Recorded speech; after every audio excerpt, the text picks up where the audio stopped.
Grazie professoressa Zilli.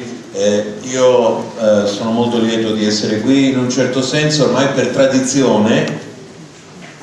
i momenti solenni ma anche formativi della giornata del ricordo iniziano proprio presso il vostro istituto, presso lo Stringa. È da anni appunto che questo è un momento proprio di incontro con voi, con gli studenti, grazie al professor Barutti e a tutto il Dipartimento di Storia, sì, si chiama Dipartimento di Storia, tutto il Dipartimento di Storia che davvero dimostra ancora una volta quanto i docenti della scuola pubblica italiana siano persone appassionate, ma persone appassionate al loro lavoro di educazione e quindi sappiano anche interpretare quello che è il compito di un insegnante con delle attività che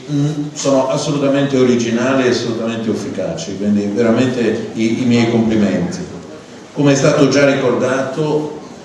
questa è un'occasione nella quale abbiamo qui l'ingegner Catalini, che è un grande privilegio averlo, il presidente dell'associazione di tutti gli esuli istriani dalmati,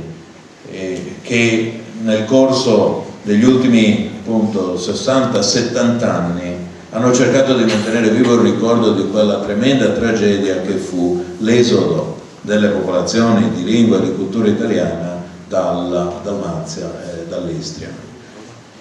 Forse alcuni di voi l'hanno visto, ma ci sono alcune testimonianze che bene interpreta l'ingegner Catalini,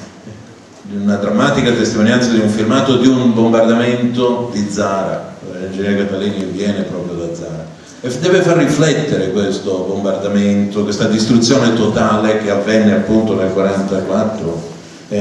nel 43 e nel 44, distruzione